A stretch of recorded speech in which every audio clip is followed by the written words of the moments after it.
All right, what's going on, guys? This is Uche and Njoku, and it is sometime. Oh, it's about 11:13. It's Monday, and just came back from spend some time with a friend, business partner of mine, and we were talking AI, talking shop. And I gotta be honest with you. Usually by this time, I'm coming home, jumping in the shop, I'm going to bed. However, I have to share something that I learned this evening. Because as I was driving over to meet this friend of mine in Stamford, Connecticut, I was watching the video, and this comes from what's Omar's name? Omar. I'm gonna mess up his last name, but Omar, he has a podcast called where are we? Where am I right now? The Department, the Department, and Omar is sitting interviewing Dan Mitchell, and Dan Mitchell. I'm messing this up. Dan Martell, and Dan Martell is a AI innovator. He is a multimillionaire creator, someone who's taking his weaknesses and turn them into his strengths. In this episode, he's talking about how to become a millionaire in 2025. And the whole focus here is how AI is changing everything. So it's not necessarily about how to become a millionaire, because you can become a millionaire using AI. But I was listening to this because I was trying to, as usual, find ways to continue to build my understanding of artificial intelligence and what it means to us all. But for me especially, it's in education. Education is a space in which we are not always understanding what this all means. And in this episode, I heard words before I got to my meeting that I'm still processing. So the title of this stream that I'm doing right now, I put on there, stop being a doer and start being a director. Stop being a doer and start being a director. So Dan Martell says something that's very interesting. He says, if you're not trying to find a way or not exploring and creating ways on how AI can take over 92% of what you do on a daily basis, then you will be left behind. And he didn't say it that way, but that's how I took it. Because the thing about AI right now is that AI is allowing us to be in a space where we're able to restructure and recreate our environment, how we work, how we think, how we grow, how we learn. And it's something that requires that we are very, very intentional. So I got to my meeting and I sat there with my friend Marco, okay? And I call my business partner, but he pushes my thinking. He's pushing me to think about what I do and how I am and how to understand that in this new economy, in this new world, we are walking, talking businesses. No longer do we have to have a financial manager, do we have to have a branding consultant, or have all these different things that we use to create business, or at least we see as the formation of a business. If we use the tools in front of us, and it's a multitude of tools. Those of you who know me, I talk about ChatGPT all the time because it's become a very powerful tool for me in the work that I do as a principal, better yet as an educator, better yet as a brand. And what I didn't realize, I thought I was doing ChatGPT. That was my language. I am doing ChatGPT. I am doing AI. But that's not what it is. I am directing AI. I'm telling ChatGPT, you are my branding manager. Tell ChatGPT, you are my instructional consultant around special education. I'm telling ChatGPT, I'm prompting it, you are this or you are that. And then I'm saying, help me design or design for me this thing to fulfill this task or solve this pain point. That is the power of this technology. Think about it right now. A lot of us are saying that the technology is not there yet. It's not working right. Or sometimes it does this and you ask it that. But the issue is this. We are not understanding. We're doing it. When AI fails to meet our expectation, it's because we did that. We tell AI to do something, and our prompting of it is weak. We're not being specific. We're not even clear on our own personal outcome on why we're asking it. What does it do? It produces something that is in line with what we asked it to do, because we're doing it, but we're not directing. I'll give it a quick example. If you're making a movie, right, or you go on a movie set, the director is saying, hey, camera one, I need you to do this. Camera two, I need you over here. Hey, sound team, I need these sounds, okay? Actors, this is the feeling that I want to evoke here. Actress, this is the emotion that I want you to tap into. And then you make all these directions, then you say, action. Cut, cut, cut, cut, cut. That was great. No. I wasn't clear on what I said. Actress, the emotion I want you to evoke is anger, or it's excitement, or it's love. But what kind of love? The love of a mother to a child, the love of a fiance to their fiance. Like that being so specific in our directions is what's powerful here. So when I think about this whole notion, what Dan Martell is saying, and he said these words, we need to stop doing and start directing. This means now, think about this technology. And again, I want to say this from the perspective of an educator. In our schools, we know AI is something that's valuable. We know AI is going to change it's changing everything. But the one thing that we're not willing to do is teach our kids how to direct AI for the outcome that's going to make them more powerful, more intentional, and more present in their learning. We're so concerned with what they're doing. They're cheating. They're doing this. They're not doing, it's all the doings with it versus saying, how do we help our students be able to better direct AI to help them be better at this thing? I'll give an example. Excuse me, I gotta drink some water.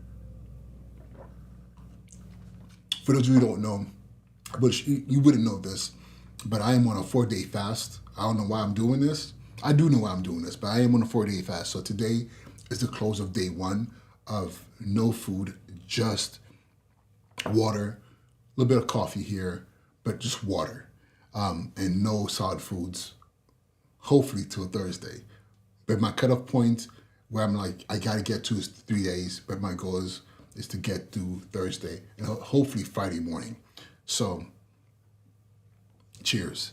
But now, as I was saying, directing our kids, we have to understand that right now, the goal here is to teach our students, our children, those who are growing up under this umbrella of artificial intelligence, how to direct it, how to make this a powerful tool for our own personal learning.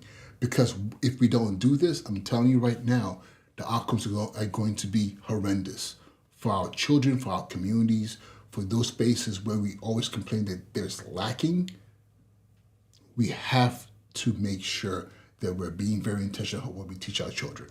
And an example I'll share with you is this.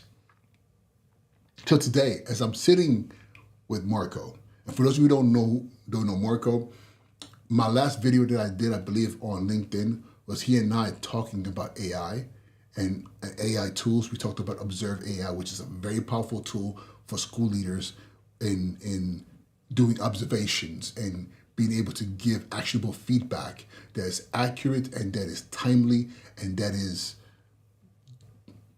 it just hits the point of what needs to be improved, what needs to be supported on for our teachers. But we're sitting there and we jump into this whole entire conversation about ChatGPT and this new features around AI agents, right? Then he was sharing with me about the things he's doing with Claude and how he's able to create all these amazing tasks and say, hey, go to my email, pull this out, or add to my email this assignment and this task. And we're talking about perplexity. And we're sitting there and I'm looking at these tools and I haven't used it in that fashion. I realized I've been doing a lot of doing. I've been doing AI, but I've not been directing. So I sat there and said, you know what? Let me think about something here. But ChatGPT had this amazing update around, agents, AI agents, right? And I said to myself, you know what? Right now, I know for a fact I have like hundreds of conversation in my ChatGPT account. And what I like to do is put them into their project folders, right? But there's hundreds of them. I'm like, do I have the time for this? So I said, you know what? Let me just ask. I said, so I type in ChatGPT. I would like to create an automation that allows me to have all these conversations. And for those of you who don't know what a conversation is every time you type into ChatGPT a question or a task, it creates its own conversation. And the more you do it, you have all these conversations. But you can put them in a category. You can say, these all have to do with my observations. All these have to do with my emails. This has to do with, like, I have a conversation where I ask ChatGPT to tell my kids to actually create a unique story based on details I'm given to it about my kids for that day. And it gives me a bedtime story. All those stories can be put into folders so that it makes it easier and better organized. But when you have hundreds of them, outside of sitting down and saying I'm going to spend the whole entire morning just categorizing each of them or trying to figure out what was this conversation from a year ago, I was saying, what if it could detect keywords and say, these things are similar, put them into folders. And then I could go back and clean them up, right? So I went in there and said, how do I automate this? And what happened was amazing. It not only did it tell me how it could be done, it says this is the Chrome extension that you can use. This is the code you can plug into the extension, or you can use Python to put this code in there and it will connect into your ChatGPT account and then organize everything. And there were a couple of steps in there, but I'm watching this. I'm thinking, okay, I'm not a coder. When I hear Python, I start to panic because it evokes the same emotions in me as if I was to see an actual real Python snake. I'll freak out. When I see anything having to do with coding, I freak out because I don't code. But it gave me the code. And I'm looking at the code, and as I'm reading through the code, I'm like, wow, it kind of makes sense. I couldn't have created this, but I'm seeing what it's asking to be done, even though some of the parts I don't understand. So you tell me, if I take this, put it in here, add a couple of other lines of code that it's already given me, this can happen. I haven't done it yet because I had to leave to come home because it's late. I need to get ready for tomorrow. But again, I'm watching this. And as I'm driving home, I'm asking myself, 2-3 years ago, we had all these vendors and all these programs teaching our kids how to code. And it was rudimentary. And the kids were like, oh, cool, I can type this code and watch the box or the little doggy move on across the screen. Now, ChatGPT, Claude, Perplexity, Gemini, whatever you're using, has the capacity to say, this is how you do it. This is the applications that you need. This is how you make those connections. And now, guess what? Coding is no longer having our kids learn a whole new language or you learning a whole new language.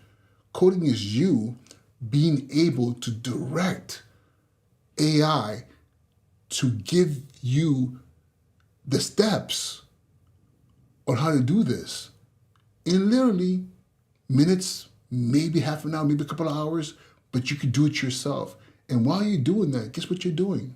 You're learning. By you directing AI, you are learning how to manipulate it, how to use it, how to build with it, how to create with it. So I started this conversation saying I was watching a video with Omar talking to Dan Martell, and the topic of the video was how to become a millionaire in 2025 using AI. So whether it's actual physical dollars or you unlocking your mind to be able to now ask yourself, what problems can I solve in this world that could potentially make you $1 million, or even better yet, make life better for everyone? That is powerful. And think about what this means for our kids. They don't have to wait until they're 20, 30 years old and years of coding to figure things out. They can say, I have an idea and I want to implement this idea right now. Let me pull up my laptop, let me pull up my phone and ask ChatGPT, Gemini, Perplexity, Claude, or whatever AI platform it is, and follow some steps and potentially change the world. And if not change the world, maybe change their lives, their circumstances.